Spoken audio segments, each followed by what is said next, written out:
는 지금 사도 바울이 담대하게 아주 포악하고 시기와 질투로 가득 차 있는 극성스러운 유대인들 앞에서 바울은 끝까지 복음을 또 말씀을 전하고 있습니다. 바울을 체포한 전부장에게, 또 로마의 전부장에게 바울은 마지막으로 한번 부탁했습니다. 내가 저 유대인들에게 할 말을 할 수 있도록 기회를 달라. 전부장은 허락했습니다. 어쨌든 바울은 아주 곤욕스러운 고난을 겪고 있습니다. 왜냐하면 재판도 없이 또 어떤 특별한 제목도 없습니다.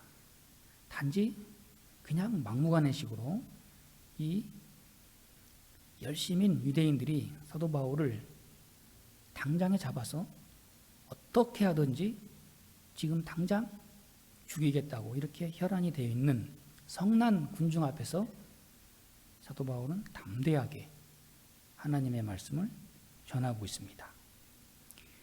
22장 말씀은 사도행전 9장, 또 뒤로 넘어가면 사도행전 26장이 있죠. 사도 바울은 그가 만난 예수님에 대한 체험과 신앙 간증을 사도행전 전체를 통해서 3번에 걸쳐서 간증합니다. 오늘이 본문의 말씀의 2번째 간증이 됩니다. 사도 바울이 직접 만난 예수님에 대한, 이걸 뭐라 그럽니까? 이건 자기 체험, 신앙 간증, 그것을 기초로 해서 설교하고 있습니다. 그렇기 때문에 아주 실제적이고 상세하게 설명하고 있습니다. 이런 설교를 가리켜서 체험적 설교, 그렇지 않겠습니까? 다른 사람의 이야기를 들은 것도 아니고, 어디서 예화를 들은 것도 아니고, 또 어디서 책에서 본 것도 아니고, 직접 밝은 대낮에 태양빛보다 더 밝은 빛 앞에 두 눈이 멀고, 그리고 다른 사람들은 다 듣지 못하는데 사도 바울 혼자만이 사울아 사울아 내가 어찌하여 나를 핍박하느냐, 생생하게 주의 음성을 들었습니다. 그러니까 자기가 만난 예수님에 대한 간증은 아무리 해도 생생하게 기억나는 것이고, 또 그 사실이 과장이 없고 아주 실제적입니다. 대개 보면 우리가 간증 집회 그런 거 많이 예전에 하고 그러지 않았습니까? 그래서 어떤 사람들이 나는 전에 이렇게 살다가 예수님을 내가 만났습니다. 처음 간증은 상당히 진실하고 실제적인데, 강사가 돼가지고는 이제 가면 갈수록 말도 잘하고, 또 이제 사람들 앞에서 좀 과장되게 말하다 보면 자꾸 그 자기 간증이 자꾸 살이 붙어가지고 더 말도 많아지고 자기도 모르게 더 과장되고, 그러다 보면 사람이 이상하게 되는 거잖아요. 그런데 사도 바울은 그런 건 전혀 없습니다. 너무나 철저하게 예수님을 실제적으로 만났기 때문에 그렇게 자기가 만난 예수님을 담대하게 전하고 있습니다. 우리가 전도할 때 자기 체험이 있어야 합니다. 왜 전도가 어렵느냐? 자기가 만난 하나님에 대한 실제적 체험이 없기 때문에 그냥 어쩌고 저쩌고 하다가 무슨 말을 못하고 그러는 거예요. 그런데 그냥 완전히 너무나 극단적으로 예수님을 만난 사람은 간증거리가 많아요. 한마디로 말하면 은혜가 많습니다. 그런 면에 사도 바울은 아주 체험적 신앙입니다. 내가 이렇게 믿었고 이렇게 들었고 이렇게 체험했고. 14절 말씀에 그가 또 이르되 우리 조상들의 하나님이 너를 택하여 너로 하여금 자기의 뜻을 알게 하시며 그 의인을 보게 하시고 그 앞에서 나오는 음성을 듣게 하셨으니. 사도 바울이 하고 싶은 말은 뭘까? 자기가 만난 예수님에 대해서 딱 한마디로 뭐라고 말하고 싶을까? 뭐라고 말하고 싶겠습니까? 그것은 다름이 아니라 하나님이 나를 선택하셨다. 그 많은 사람 중에 나같이 못된 사람을 하나님께서 나를 선택하셨다. 본문의 주제가 바로 이것입니다. 그는 다메섹 도상에서 그렇게 철저하게 부활하신 예수님을 증거하는 사람들을 잡아들이기 위해서 지금 말로 하면 체포영장을 들고 가는 도중에 예수님을 만났습니다. 또 사도 바울의 그 핵심은 그 선택 가운데서 그 선택은 아주 강압적이었다. 하나님께서 바울의 의사를 물어보고 그런 것이 아니라 일방적이었다는 말씀이죠. 바울에게는 거부할 의사도 없고 선택의 여지도 없이 그냥 예수님께 붙들렸다. 그리고 심지어는 앞을 못 보게 되었고, 그리고 주님 말씀이 들려오기를 다메섹으로 가라. 가면은 너를 기다리는 사람이 있다. 너를 만날 사람이 있다. 그가 내 눈을 뜨게 할 것이다. 그래서는 오늘 말씀에 12절 말씀, 율법에 따라 경건한 사람으로 거기 사는 모든 유대인들에게 칭찬을 듣는 아나니아라 하는 이가 있으니, 다메섹에서 바울은 아나니아라는 사람을 만나서 그를 안수를 받고 눈을 뜨게 됩니다. 사도 바울을 향한 하나님의 선택은 강권적이다, 강압적이다. 이것이 사도 바울을 향한 선택의 특징입니다. 우리 신앙인에게 있어서 적어도 믿음이 있다, 우리가 신앙심이 깊다 할 때 그 깊은 세계를 들여다보면 다 하나님이 나를 선택하셨다. 나를 여기까지 인도해 주셨다. 때로는 내가 불순종하고 또 내가 하고 싶은 일도 많았고 가고 싶은 곳도 많고 그랬는데 하나님께서 어찌하다 보니까 다 다른 길은 다 막으시고 꼭 내가 원치 않은 길을 열어주시고 내 뜻과는 정반대 길로 하나님이 인도하셨다. 그런데 돌아보니까 그것이 바로 하나님의 길이다. 이것을 고백하는 사람이 신앙인입니다. 여러분도 다 그런 신앙 고백이 있죠? 없어요? 하나님의 길은 운전으로 말하면 일방통행 길입니다. 일본은 운전하다 보면은 일방통행 구간으로 들어올 수가 있잖아요. 일방통행은 딱 들어오면 앞만 보고 가야지 뒤로 후진하거나 좌로 우로 안 돼요. 앞만 보고 가야 됩니다. 자, 사도 바울은 이렇게 주님을 만나고 주님께 붙들려서 예수님의 종이 되었어. 그리고 이제 완전히 포로되어서 주님 앞에 쓰임 받았다. 간증하고 있습니다. 자, 14절 말씀 보면은 우리 조상들의 하나님이 너를 택하여. 사도 바울의 이 체험과 신앙은 주님과 나와의 관계 속에서 개별적으로 나는 붙들렸다. 그 많은 이게 선택 신앙 고백은 그냥 많은 사람들이 단체로 일시에 그런 것이 아니라 하나님과 나와의 1대1 관계 속에서 하나님은 나를 너무나 잘 아셨어. 나를 콕 집어서. 사도 바울은 복음을 전하는 그 선교의 고난의 과정 속에서 그는 두고두고 이것을 고백하면서 주님은 나를 정말 쓰시는구나. 나를 택하셨구나. 갈라디아서 1장 15절 말씀. 내 어머니의 태로부터 나를 택정하시고 은혜를 나를 부르시니가. 어머니의 뱃속에서 만삭이 됐을 때 사도 바울이 어머니의 태 속에 있을 때부터 세상에 낳기도 전에 응애 하고 세상에 태어나기도 전에 하나님 벌써 사도 바울을 택하셨다는 것. 이 놀라운 하나님의 은혜이지요. 에베소서 1장 4절 말씀. 그리스도 안에서 우리를 택하사 하나님께서는 그리스도 안에서 우리를 택하셨다. 이것이 바로 믿는 사람들의 신앙 고백입니다. 하나님의 창조적 은혜. 어떤 뜻이 계셔서 어떤 하나님의 계획과 목적이 있어서 그러므로 여러분 우리가 이 땅에 살아가는 과정이 우연이 없어요. 필연입니다. 내가 태어난 것 자체부터가 하나의 하나님과 나와의 운명적인 만남입니다. 내게는 하나님의 나를 향한 목적이 있습니다. 뜻이 있습니다. 하나님이 나를 간섭하고 계십니다. 이걸 다른 말로 하면 하나님 안에서 나는 내정자입니다. 여러분 직장 생활하거나 어디서 취직하거나 그럴 때 이력서를 막 내고 막 그래도 그중에 선별해가지고 하나 탁 한 사람을 선별해서 내정자, 장관 내정자, 뭐 국무총리 내정자 그러잖아요. 선별해서 저 사람을 꼭 이번에 써야 되겠다.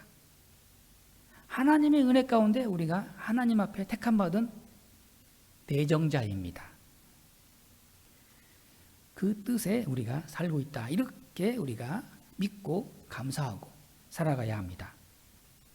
자, 오늘 본문의 말씀의 이 선택의 주장은 하나의 사명의 문제이다. 선택은 왜 했느냐? 하나님께서 하나님의 일에 쓰여지도록 하기 위해서 선택하셨다 하는 말씀입니다. 하나님의 큰 역사 가운데 바울을 붙들어서 쓰시는 하나님. 거기에 이제 어떤 인간적인 다른 생각이나 개입이나 이런 건 전혀 있을 수가 없고 오직 하나님만이 아시는 그 비밀한 가운데 내가 일꾼 되었다. 디모데전서 1장 12절 말씀 보면은 나를 충성되이 여겨 내게 직분을 맡기심이니. 바울은 정말 하나님의 선택에 대해서 자기 자신에 대한 어떤 자격이나 기준이 아무것도 없지만 그런데 하나 깨달은 게 있어요. 하나님이 나를 충성되이 여겨 내게 직분을 맡기셨다. 내게 하나님의 일을 맡기셨다는 것을 자랑스럽게 여기고 고백하고 있습니다. 그는 말하기를 나는 예수님 믿기 전에 나는 예수 믿는 사람들을 집요하게 핍박했던 사람이다. 그런데 그거 모르고 한 일이라는 것을 주님이 알아주셨어요. 그리고 주님은 오직 바울의 그 깊은 충성심을 인정해 주시고 또 높여주셨습니다. 우리가 하나님 앞에서 다른 건 다 부족해도 충성 하나만큼은 내세울 수 있기를 바랍니다. 이 충성.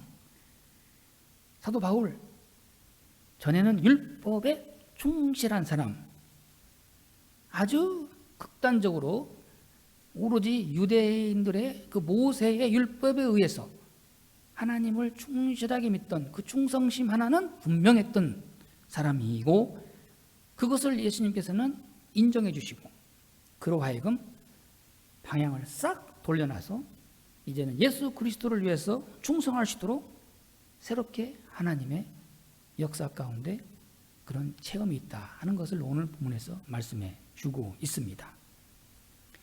이번 교도소라는 7월 월간지에 제가 사진에 그 표지, 책 표지에 모델에 이렇게 제 얼굴이 들어갔어요.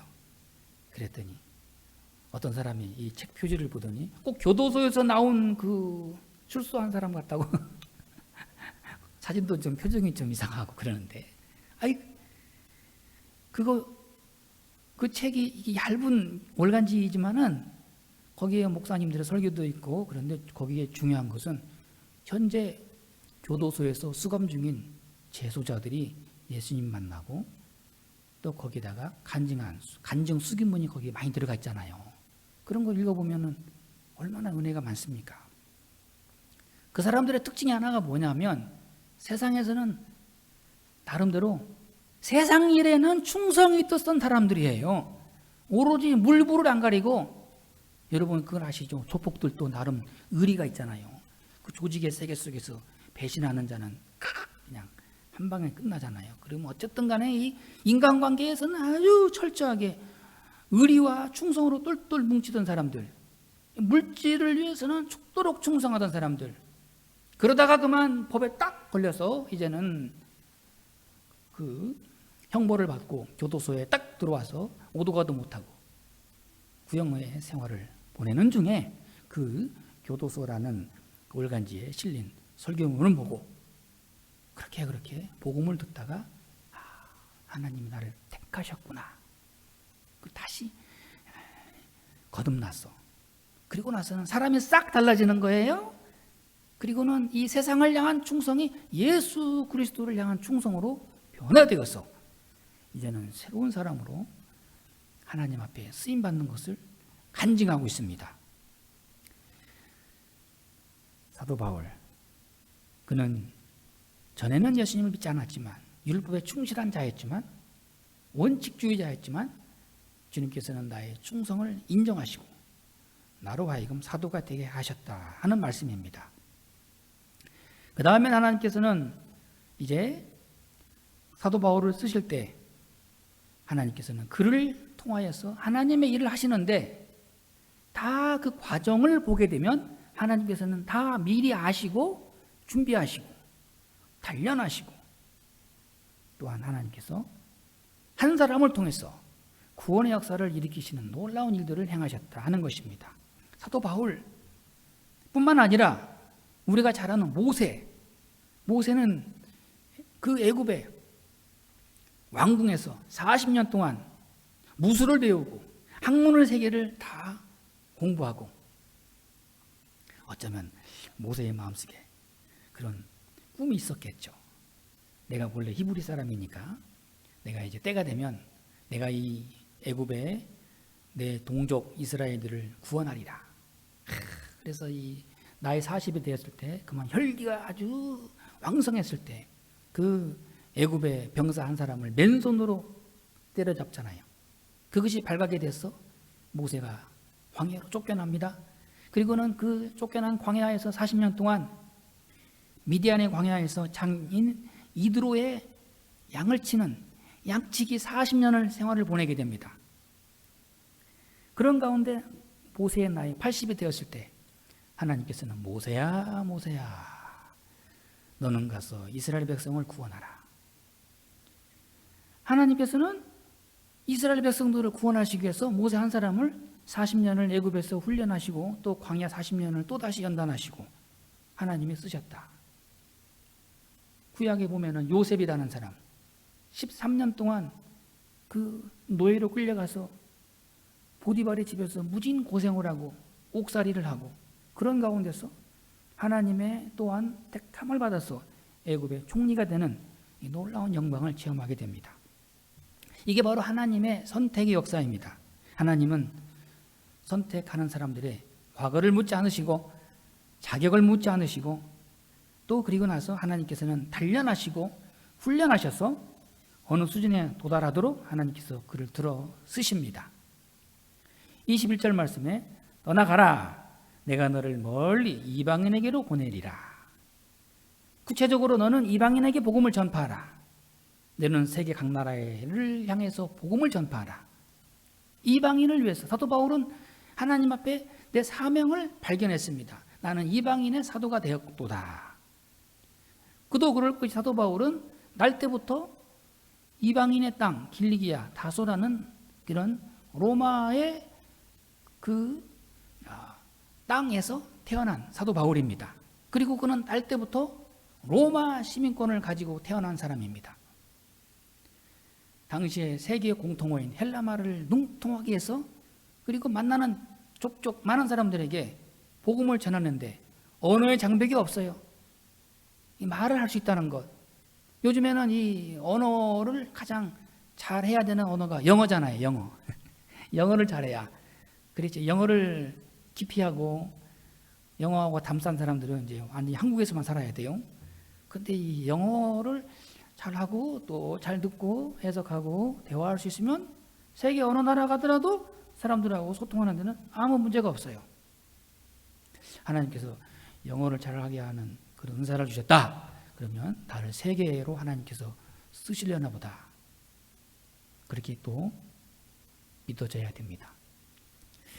이렇게 사도 바울 생애를 통해서 사도 바울은 자기가 받은 사명을 발견했어요. 나는 이방인의 사도로 18절 말씀에 속히 예루살렘에서 나가라. 그들은 내게 대하여 정언하는 말을 듣지 아니하리라. 그 예루살렘에서 머물지 말라. 너는 세계를 향해서 달려나가라. 복음을 전파하라. 이방인들에게 복음을 전하라. 그렇습니다. 사도 바울이 세계 많은 나라에 유럽에 아시아에 소아시아를 중심으로 해서 복음을 전하는 중에 만나는 사람들에게 이방인들은 복음을 잘 들어요. 설교를 하면 아멘 하고 받습니다. 오 그래요. 그냥 가는 곳마다 막 사람들이 변화되고 세례받고 그 빌립보의 감옥에 갇혀 있을 때는 빌립보 간수가 옥문을 지키고 있던 간수가 그냥 빌립보의 감옥이 옥토가 흔들리는 지진이 일어나는 옛 날벼락을 맞으니까 그만 난리가 났잖아요. 그래서는 사도 바울 도망갔나 싶어서 그 옥문을 지키던 간수가 칼을 빼서 스스로 자살하려고 그럴 때 사도 바울이 나는 여기 있다. 간수가 오 내가 이제 어찌 하오리까. 주의 예수를 믿으라. 그리하면 너와 내 집이 구원을 얻으리라. 이방인들은 마음을 열고 사도 바울의 복음을 잘 들어주는데 이상하게 동족 헬라파 유대인들은 사도 바울의 말을 듣질 않아요. 그리고는 시기하고 질투해서 끝까지. 그래서 오늘 본문에 보면 22장은 사도 바울이 예루살렘에 와서 이제 체포되어서 이제 끌려다니면서 아마 로마의 천부장, 백부장이 아니었으면은 그 성난 군중들의 손에 의해서 스데반처럼 돌에 맞아 죽었을 거예요. 그런데 천부장이 이렇게 보니까 사도 바울은 로마 시민권을 가진 사람이고 헬라말을 잘해요. 그러니까 그가 묻기를 너는 언제부터 로마 시민이었느냐 이렇게 물어보잖아요. 사도 바울은 말하기를 난 날 때부터 로마 시민권을 가지고 태어난 사람입니다. 그러니까 이 천부장이 하는 말이 야 나는 이거 돈을 엄청 많이 들여서 로마 시민권을 돈 주고 샀는데 너는 참 복도 많다. 태어날 때부터 로마 시민권을 가지고 태어났으니 이렇게 돼서 그 천부장의 도움을 얻어서 성난 유대인들 앞에서 마지막으로 한 번 더 복음을 전하는 바로 이 시간이 사도 바울이 복음을 전하는 간증의 시간입니다. 그런데 그의 마음속에 분명히 받은 사명은 너는 이방인의 사도다. 이방인을 향해서 복음을 전하라. 그런데 복음을 전하는 중에 우리 민족이 예수님을 믿을 수만 있다면 참 좋겠는데 그의 마음속에 양심이 있어요. 그리고 혈육에 대한 애정이 있어요. 여러분 그런 마음은 우리가 좀 본받아야 되지 않겠습니까? 로마서 9장 3절에 보면 나의 형제 곧 고륙의 친척을 위하여 내 자신이 저주를 받아 그리스도에게서 끊어질지라도 원하는 바로라. 내가 저주를 받아서 내가 천벌을 받아서 내가 지옥에 갈 수 있다 하더라도 내 민족이 내 동족이 내 혈육이 구원받을 수만 있다면 그것도 나는 감당할 수 있겠다. 그 굉장한 열정 아닙니까? 우리가 예수님 믿고 그러지만 그럴수록 우리가 등잔 밑이 어두운 것은 내 혈육, 내 가족, 내 이웃, 내 친구들이 나와 가까이 하는 사람들이 친하기는 해요. 잘 알아요. 전도가 안 돼요. 매일 만나요. 그런데 복음만 제대로 전하기가 어려워요. 그게 우리에게 주어진 현실이잖아요. 사도 바울 갈등이 많았습니다. 하나님은 왜 나를 동족에게로 보내지 않으시고 이방인들에게 사도로 보내셨을까? 그러면서 때때로 그만 정도에서 벗어나서 동족 유대인들에게 복음을 전할 때 그는 무진 많은 핍박을 받았고 죽음의 위협을 감당해야 했고 고난을 많이 겪었습니다. 받은 사명에 충실해야 된다. 이것이 사도 바울의 결론이고 또 교훈의 말씀입니다. 사랑하는 여러분, 우리가 하나님께로부터 받은 사명, 거기에 우리가 목숨을 걸 정도의 충성했기를 바랍니다. 자, 그러면서 사도 바울은 나를 이방인에게 보내기 위해서 하나님은 구체적으로 나를 어떻게 역사하셨는지 이 14절 말씀에 첫째는 자기 뜻을 알게 하시며 뭐예요? 나를 붙드신 하나님께서 뜻을 가르쳐 줘요. 뜻이란 뭡니까? 하나님의 계획, 하나님의 비밀, 이것을 알게 하셨다. 그렇죠. 하나님께서 그 계획하신 그 목적과 뜻을 밝혀주셔야지, 계시를 보여주셔야지 그 사명을 감당할 수 있지 않겠습니까? 사도 바울은 그래서 때때로 나는 하나님의 비밀을 맡은 하나님의 뜻을 나는 깨달은 사도다. 고린도전서 4장 1절 말씀, 사람이 마땅히 우리를 그리스도의 일꾼이요 하나님의 비밀을 맡은 자로 여길지어다. 그러면서 말하는 것은 충성된 자에게는 하나님이 비밀을 밝혀주신다. 그 하나님 앞에 충성과 진실을 보일 때 하나님께서 우리에게 계시를 보여주시는 거예요. 깨닫게 해주시고, 둘째는 오늘 말씀에 그 의인을 보게 하시고, 누굽니까? 예수 그리스도이잖아요. 십자가에 매달리신 예수 그리스도를 보게 하시고 만나게 하시고 그분이 누구인가를 철저하게 깨달았습니다. 세상에 많은 사람들은 그 예수님 훌륭하신 분이죠. 성인이죠. 어쩌다가 십자가에 저주받아 돌아가신 분이죠. 그런데 구원받은 하나님의 성도 심령은 그분은 의인이로다. 예수님께서 십자가에 매달리시고 운명하시기 직전에, 그리고 운명하신 다음에 아버지여 내 손을 아버지 손에 모두 내 생명을 아버지 손에 의탁하나이다. 그리고 나서 운명하신 다음에 첫 번째로 예수님을 알아본 사람이 그 밑에서 예수님을 십자가에 못 박도록 선동한 그 로마의 백부장이잖아요. 그는 참으로 하나님의 아들이었도다. 하나님의 의인이도다. 이거 어떻게 로마의 백부장이 이런 신앙 고백을 할 수 있습니까? 또한 세 번째는 그 입에서 나오는 음성을 듣게 하시고, 바울은 하나님의 음성을 들었습니다. 때로 성령의 음성을 들었어요. 특별히 더욱 생생한 음성은 고린도후서 2장 12장 9절에 보면 우리 잘 아는 말씀이죠. 내 은혜가 내게 족하도다. 사도 바울이 고린도전서 12장에 보면은 내가 하나님의 손에 이끌려서 삼층천의 하늘로 올라갔다.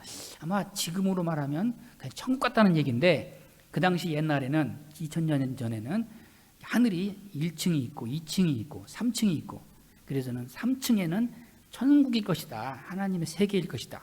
사도 바울은 천국을 하나님의 손에 이끌려서 방문한 사도입니다. 그러면서 사도 바울이 하나님 앞에 간절히 기도했습니다. 나의 이 질병을 고쳐주세요. 난 다른 사람에게 병도 고치고 기적도 행하는 일을, 사역을 많이 감당했는데 나는 이렇게 내 병을 고치지 못하고, 그럴 때 하나님 앞에 3번 간절히 아주 애원하고 하나님 앞에 기도했는데 하나님 음성이 들려오기를 내 은혜가 내게 족하도다. 이는 내 능력이 약한 데서 온전하여짐이라. 하나님 병을 고쳐주지 않으시고 내가 내게 준 은혜가 족하도다. 그러니 그대로 살아라. 하나님의 음성을 들었어요. 그 입에서 나오는 음성을 듣게 하셨으니, 그 음성을 듣고 말씀을 기록하고 복음을 전파한 사도 바울이 있음으로 해서 우리가 다시 한번 주의 음성을 듣고 또 주님 앞에 우리가 나오게 되고, 또 우리가 깨닫고 하나님 앞에 또 쓰임받고, 오늘 말씀에 15절 말씀에 내가 그를 위하여 모든 사람 앞에서 내가 보고 들은 것에 증인이 되리라. 그러므로 너는 증인이다. 내가 만난 예수 그리스도를 전하라. 이것이 사도 바울에게 주어진 사명이다 하는 것입니다. 하나님께서는 사도 바울을 택하셔서 비밀을 알게 하시고 의인을 보게 하시고 하나님의 음성을 듣게 하시고 그의 온 일생을 통해서 증인의 삶을 살게 하셨다 하는 말씀입니다. 이것이 사도 바울이 그 유대인들 앞에서 마지막으로 전하는 복음의 메시지입니다. 그 사건 속에서 사도 바울은 무엇을 말하고자 하는 것입니까? 이렇게 나와 함께 하신 하나님이 여러분과도 함께 하고 있습니다. 그러니 여러분의 손에 들고 있는 돌을 내려놓으시고 여기서 더 이상 혈기 부리지 말고 그 모든 죄를 다 회개하고 세례받고 구원의 은혜를 누리기를 바랍니다. 이것을 전파하고 있는 것입니다. 그리고 나서 사도 바울은 자기에게 주어진 그 사도의 직분에 나는 충성을 다했습니다. 그러므로 여러분도 나와 같이 되기를 바랍니다. 내가 걸어온 이 길을 여러분도 함께 따라오십시오. 그러면 모두가 다 함께 하나님의 영광에 이르게 될 것입니다. 그 누구도 아니고 오늘 우리가 그런 영광을 체험할 수 있기를 바랍니다. 하나님은 나를 통하여, 우리 교회를 통하여, 우리의 기도를 통해서 하늘문을 열어주시고 하나님 우리와 함께 하심으로 인해서 하나님의 비밀한 계시 역사를 우리를 통하여, 나를 통하여 이루십니다. 이것을 우리의 신앙생활 속에서 체험하고 간증하고 전하는 우리 모두가 되기를 바랍니다. 기도하겠습니다.